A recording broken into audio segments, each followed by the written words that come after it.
Os filhos são-lhes retirados? Oh, foda-se. Tá bem, nós também já estamos a acabar. Tá bem, às 6h30.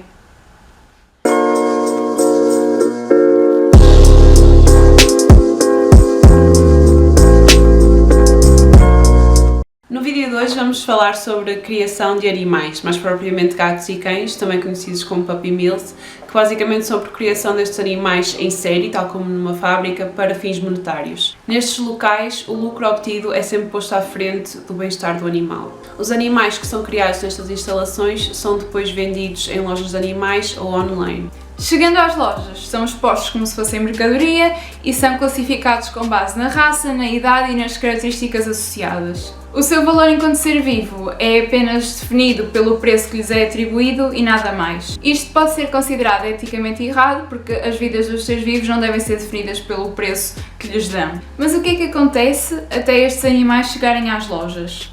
As instalações onde eles estão nem sempre têm licenças para realizarem este tipo de criação e também nem sempre são sujeitas a inspeções, o que quer dizer que muitas destas criações são feitas clandestinamente. A ideia é produzir o maior número de cachorros e de gatinhos, de modo a que o lucro seja o maior possível. As maiores vítimas de tudo isto são as cadelas parideiras. Nós, neste caso, vamos falar mais dos cães, mas o procedimento para os gatos é basicamente o mesmo. Estas cadelas vão dar origem a todos os cachorrinhos que vão ser posteriormente vendidos. Tal como acontece com as vacas na indústria dos laticínios, estas cadelas são exploradas sexualmente para engravidarem da raça pretendida e não de outra. Estas cadelas são obrigadas a reproduzirem-se de forma a engravidarem geralmente 2 vezes por ano. Isto faz com que o seu corpo fique completamente esgotado e descompensado ao fim de 5 anos. Ao fim destes 5 anos, quando não se conseguem reproduzir mais, geralmente são abatidas ou abandonadas. O tempo médio de vida dos cães geralmente é 10 a 13 anos, e estas cadelas acabam por morrer aos 5, geralmente. E também os seus filhos são alvo de discriminação, visto que eles vão ser apresentados e vendidos como um produto, se nascerem com algum defeito físico, vão ser descartados. E em que condições é que estes animais são mantidos? As mães são mantidas em jaulas a vida toda, geralmente, e não socializam com outros animais. Visto que o seu único propósito é estarem ali para se reproduzirem e darem origem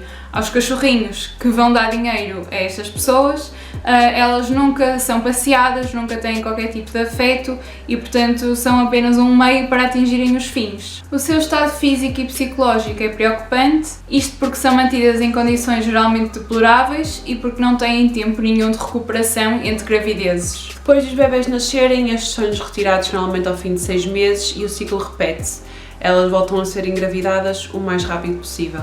O facto de eles retirarem os bebés às mães implica danos psicológicos para ambas as partes. Por um lado, a mãe sofre imenso, como qualquer mãe sofreria, por não poder ver mais os seus bebés, e isso faz com que desenvolvam comportamentos depressivos. Já os cachorrinhos, ao serem retirados das mães em meses cruciais para o seu desenvolvimento, desenvolvem comportamentos geralmente agressivos ou então tornam-se demasiado tímidos, podendo sofrer de ansiedade por causa disso. Por causa desta separação não natural, os cachorros acabam por não saber adaptar-se socialmente nem socializar com os outros cães. É importante relembrar que estes animais são mantidos geralmente em péssimas condições, em jaulas muito pequenas, e isso propicia doenças não só físicas, mas também transtornos psicológicos. Estes animais raramente têm acesso a cuidados médicos e acaba por ser muito frequente terem doenças, por exemplo, doenças cardíacas, doenças renais, anemia, problemas respiratórios, entre outros.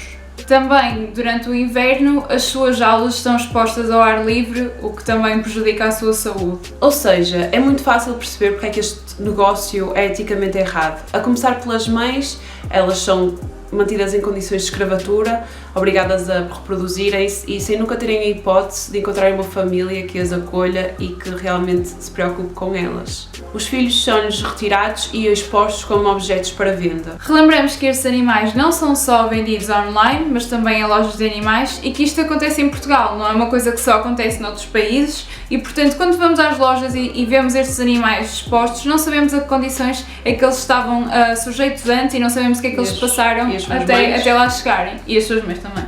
Não sabendo a origem destes animais, não podemos confiar nestas lojas, pois eles nunca vão ser honestos em relação a este assunto. Mas mesmo que estes animais e as suas mães fossem criados em condições excelentes, O próprio princípio de comprar um animal é errado. Mas então, porquê é que é tão importante adotar? Primeiro porque vocês vão estar a mudar a vida a um animal que precisa muito da vossa ajuda e que fiquem com ele e que tratem bem dele. E depois porque em Portugal mais de 100 mil animais são abatidos nos canis portugueses.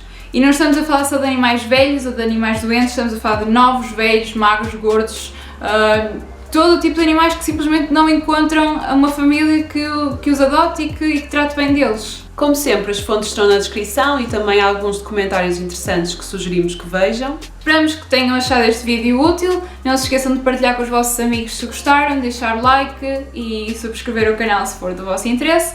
Vemo-nos no próximo vídeo. Tchau!